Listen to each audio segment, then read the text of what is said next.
kabar baik? Baik. Baik. Ya. Pada tahun jubilee ini begitu banyak orang sibuk dari paroki ke paroki untuk pergi ke kota Santa ya. Kalau kota Santanya yang ada di sekitar Tujuan Agung Jakarta murah-murah kan, kita bisa bawa tetangga, kita bawa sahabat-sahabat kita karena murah harganya. Dan kalau lebih banyak pasti yang punya duit banyak akan ke luar negeri, pasti dibatasi lah, ya kan? Tidak mungkin kita KRP kita bawa sama, ya. Tapi pertanyaannya, untuk apa sih sebenarnya? Apa sebenarnya yang kita cari dari kota Santa itu? Boleh dari yang mengatakan dengan lucu, iya saya mau cuci mata, saya bosan dengan paroki saya sudah lihat banyak yang itu aja. Sekarang saya mau ke Jakarta dan sebagainya, itu yang banyak kota, ya kan? Tapi yang lain jawabnya agak serius, ya saya mau semacam mencari kepuasan batin, kepuasan hati. Saya mau berjumpa Tuhan dengan Tuhan di sana, berdoa kepada Tuhan di sana. Di samping itu juga bertemu dengan saudara-saudariku yang lain. Bertemu dengan Tuhan di tempat itu, tapi juga dengan saudara-saudara lain sambil memasukkan poin ya, poin. Itu. Jadi kalau bersiarah itu kan tidak hanya dia lihat saja kan. Nah, itu artinya kita sedang berbagi, ya. Mungkin ada yang sudah sampai kampung sawah, daerah Betawi itu, ya itu juga cara kita sama. Jadi kalau kita bertemu dengan orang, saudara-saudara yang baru kita pasti ada kepuasan tersendiri. Mungkin bosan di Agustinus kita jalan-jalan ke tempat lain. Apalagi kalau ke Eropa tapi dengan Tuhan. Ya kan? Tapi saya rasa yang penting bagi kita bahwa kita bersama itu lebih dari sekedar berdoa. Pada tahun jubilee ini kita mohon rahmat pengampunan dari Tuhan, ya, rahmat pengampunan dari Tuhan. Itu maksud dari tahun jubilee ini, dari bukan utang dari kalau dulu. Utang-utang itu dihapuskan semua, utang duit itu. Tapi yang kita buka dari Tuhan adalah pengampunan dosa. Dari diri kita sendiri juga untuk orang lain, untuk sahabat-sahabat masuk. Ada ibu nama Yustina itu dia sudah 40-an paroki, ya 40-an paroki. Dia naik ojek dari paroki ke paroki. Nah, sehingga kemudian saya bilang, ibu kunjungi semua. Iya, saya bilang kalau Helena itu masih sudah satu dekenan itu bu. Tapi kalau ibu mau kunjungi nggak apa-apa, dia tenang pastor di sana. Tapi intinya dia bilang kalau saya di rumah saja saya lebih banyak ngerupi, ya ngerupi. Kan umur sudah 1000 tahun. Tapi kalau saya bertemu juga, saya bertemu dengan romo-romo, dengan iman-iman dari paroki lain, dan saya bisa sedikit luar biasa. Jadi ada kepuasan ketika dia memberi sesuatu kepada yang lain, ada energi positif. Bukan meminta, tapi dia memberi kepada yang lain. Nah, itu yang dilakukan oleh kita. Itu dari Jakarta itu dia jalan sendirian. Nah itu berarti yang dia lakukan itu bukan hanya untuk mencari apa yang menjadi kepuasan jasmaninya, maka ini tapi juga dia mencari kepuasan Tuhan. Maka di dalam ini hari kita bertanya, dia hendak mencoba Yesus, Guru, apakah yang harus kulakukan untuk mulai hidup yang kekal? Yang dicari adalah hidup yang kekal, bukan hidup yang sementara. Jawab Yesus, apa yang tertulis dalam hukum Taurat dan apa yang kau baca di sana? Jawab orang itu, kasihlah Tuhan Allahmu dengan segenap hati dan dengan segenap jiwamu, dengan segenap kekuatanmu dan dengan segenap akalmu. Boleh jadi berdoa sebentar ya, selesai, langsung tidur kan? Tapi kita contoh Cina itu tidak betul, dengan sekuat tenaga dia jalan itu sambil berdoa.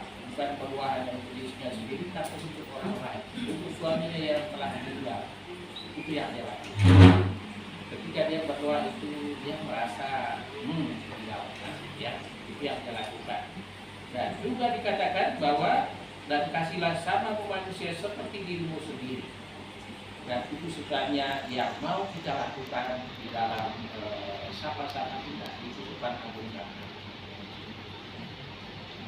Kasihlah samamu manusia seperti dirimu sendiri. Pertanyaan ahli kitab itu, siapa sih sebenarnya?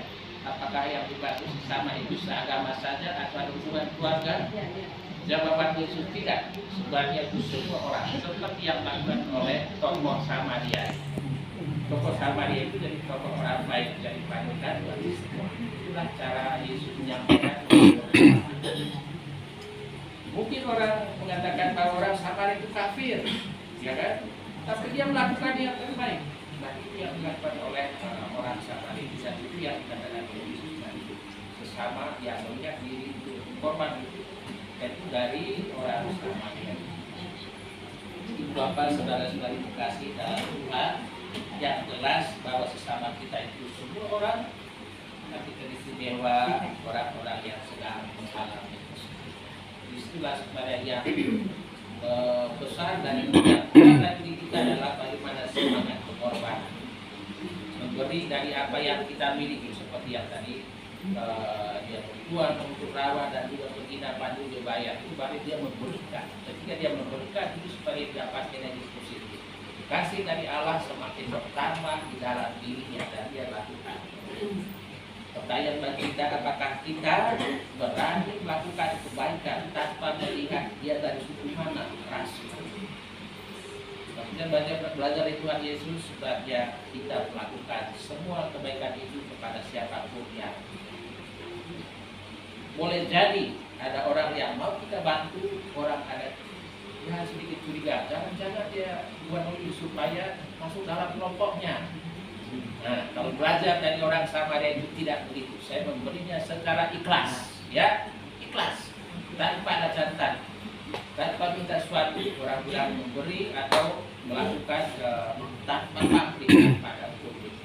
Nah, itulah yang dilakukan, yang disampaikan oleh Yesus dan kita perumpamaan ini.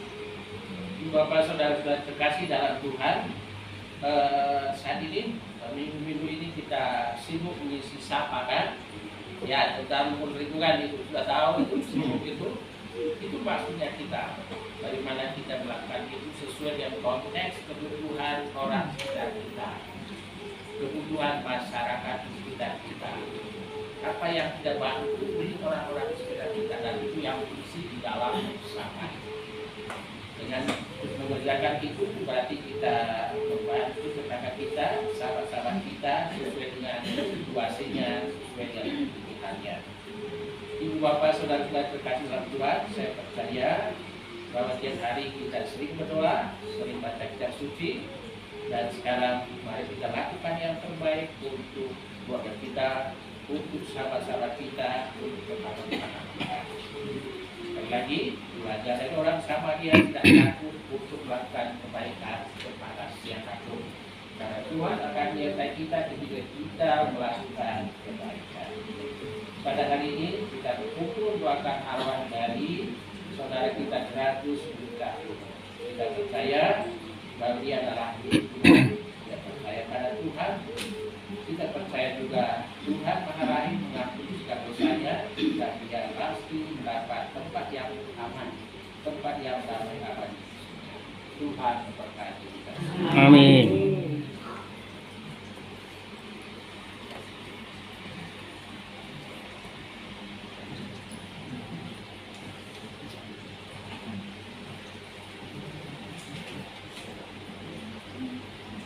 Mari kita lanjutkan dengan doa iman.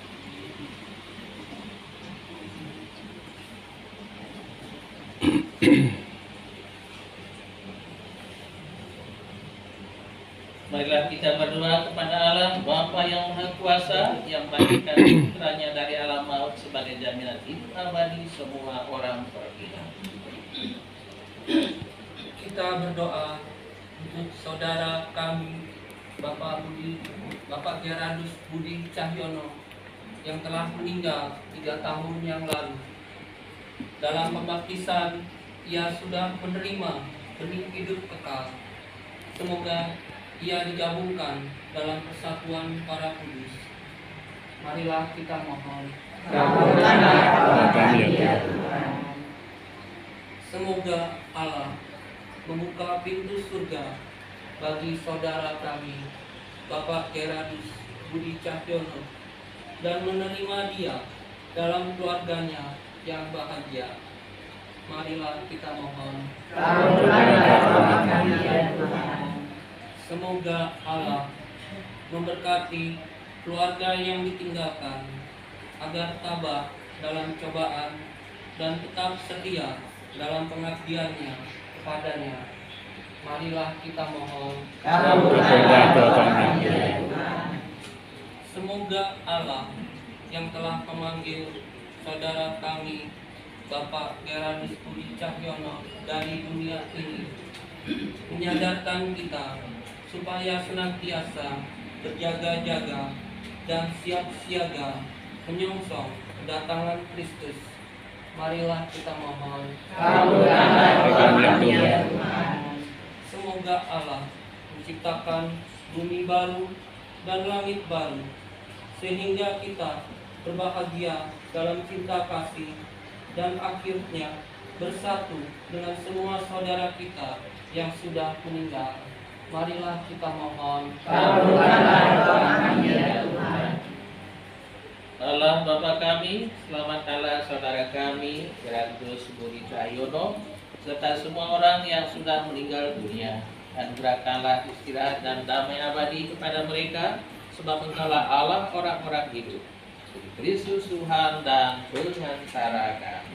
Amin. Mari kita iringi persembahan dengan rincian 379.